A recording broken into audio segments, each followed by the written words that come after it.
So I am going to demonstrate the cat bag technique. We have a mesh cat bag here.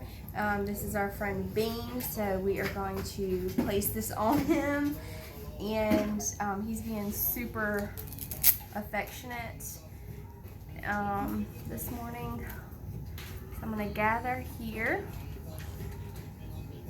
place it on him here. Sorry, buddy. I'm sorry.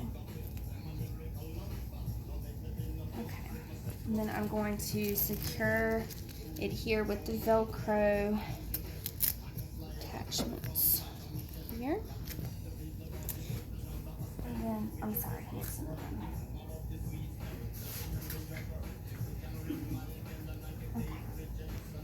So we still have access to his back legs, and we can slide the bag up if need be to use his front legs here.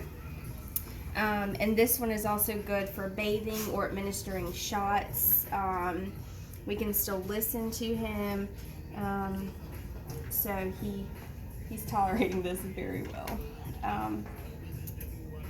Let's see. And then we do have the drawstring down here if we wanted to secure his back legs completely, to prevent any scratching or trying to propel off of the